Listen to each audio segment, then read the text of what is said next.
Thanks for joining me for the speed page of A Reaper at the Gates fan art illustration. This is fan art for the book series An Ember in the Ashes by Saba Tahir. You can see the book covers at the beginning of this video, and you will also see links in my description to the books themselves on Amazon. The topic of this video is art and art snobbery, but before we get into that, let me tell you a little bit more about these books. So these books are one of my favorite YA books in the entire world. This is because this series really doesn't pull its punches. If you want something with a lot of violence, a lot of history, and really great world building, then this is definitely the series for you.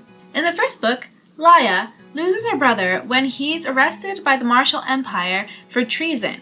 So Laya and her brother are part of the Scholars, which is a group of people that have been invaded by the Marshals and basically used as slaves. When her brother gets arrested, Laya runs away, but the whole book is about her trying to make up for her cowardice and to rescue her brother from the prison. In her journey, she meets the second protagonist, Elias. He is basically everything Laya hates. He is a soldier, he is a killer, and he is the son of the worst person in the Martial Empire. However, as Laya and Elias get to know each other, they realize that they're both actually fighting for their liberty and against oppression. Obviously, the girl at the front of my illustration is Laya, but if you want to find out who the other characters are, then you should definitely read the series. There are currently 3 books out, and the next book, which is the last one in the series, will be out probably next year or if not, the year after that. It is a great series because it features diverse characters, which is something that we don't often see. The mythology that goes into it is also something that is not often seen in YA mainstream, which is another thing that I really enjoyed. But if you don't like people dying, and if you don't like your main character suffering, then this won't be enjoyable for you. But for me, who has a little bit of a sadistic side, this was just perfect. Anyways, Saba's books really inspired me to create this illustration, and I wanted to do something really special for the release of A Reaper at the Gates. However, there's probably a time when I would have not felt the same way, and that's probably the time right after I graduated from college, when I was pretty busy being an art snob. As an art and English major, I feel that I was only taught to appreciate what is called fine art, and let's face it, YA and fan art doesn't fall under that category. But let's own up to something else too. YA and fan art is a lot of fun. I think that a lot of people miss out on really experimenting with something that they would actually enjoy because they're too busy creating something that they think is worth more than what they personally like. While I was still in school and after I graduated from school, I was pretty busy trying to write the great American novel and trying to create masterpieces, but I wasn't really getting anywhere. Don't get me wrong, I do like a great literary novel, and I do really think that museums are valuable for obvious reasons. However, just because you enjoy those things doesn't mean that you are particularly suited to them. After I got pretty frustrated with trying to sell my oil paintings, I decided to give digital painting a shot. This was a pretty big step for me, seeing as I didn't have any digital painting training whatsoever. When I was at school, we didn't really pay any attention to illustration as a commercial career, and we didn't pay any attention to digital media. I went to school to study watercolors, oil paintings, and other traditional media, and using a tablet for the first time was really hard for me. However, the more I started to use it, the more I started to see the benefits of digital painting. For one, you can make your painting as large as you want, and you don't run out of storage space. For another, your painting has a lot of options as to what you can undo and redo, how you can mix up things without having to start from scratch all over again. I may be an artist, but I do have a practical side, and digital painting definitely appealed to that side of me. So there I was, chugging away at this new medium and posting my art online just because I could.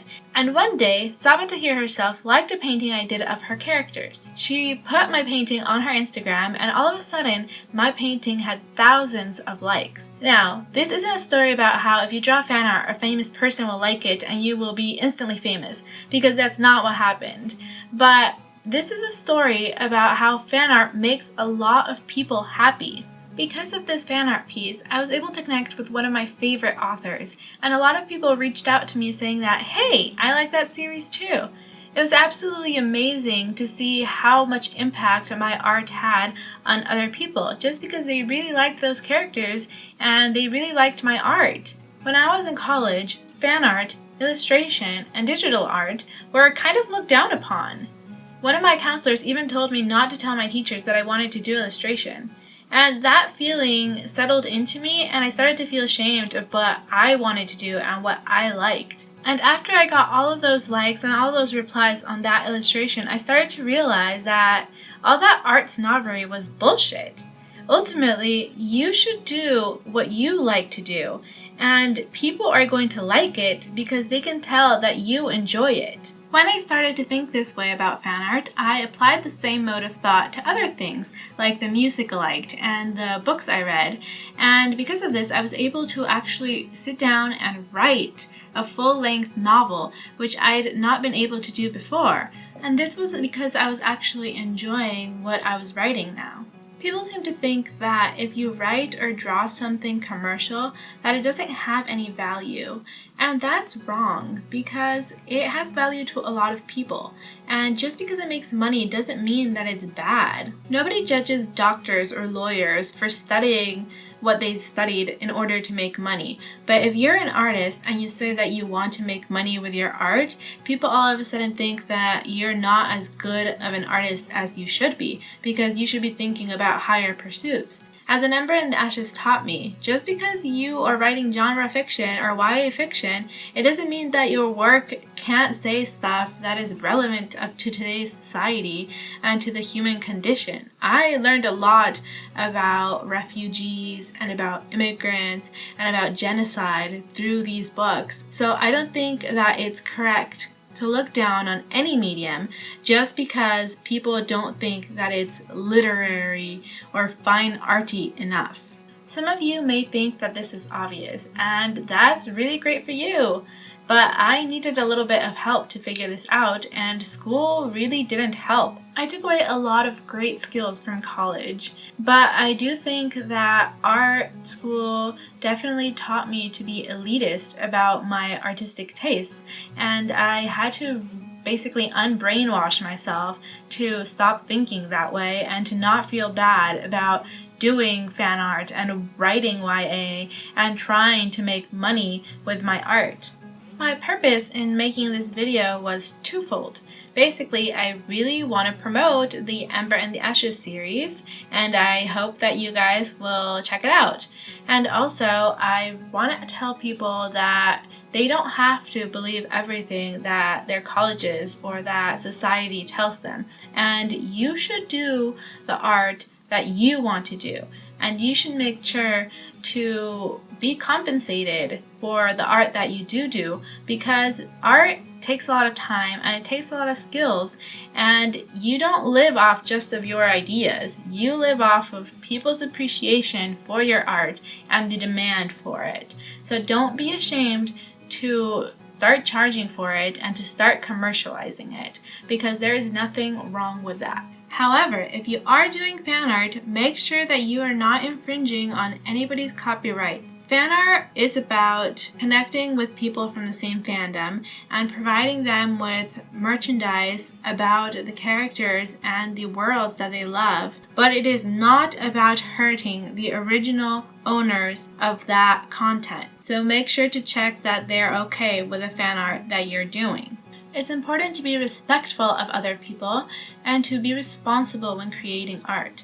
From there on out, you can do whatever you want with your art, and you should do it, because it's always good to grow as a person, to grow in your career, and to experiment with different things. I hope that you guys took away a lot from this video, and I hope that you guys will check out these books and that you will consider your way of thinking about art and about other artistic mediums. Let me know how you feel about the Ember in the Ashes series and how you feel about fan art in the comments below. And thank you so much for watching. I know that this was a really long video and that I ranted quite a bit.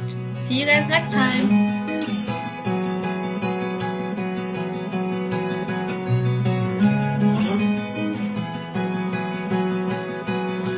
Hold it, brother, restless soul, lie down. Lie for a while with your ear against the earth, and you hear your sister sleep talking, so your hair is long and not long enough to reach her to me. But your beard someday might be And she woke up in her clothes, sweat on the floor, next to a family portrait drawn when you were 4. And beside a jar of 2-cent coins that are no good no more.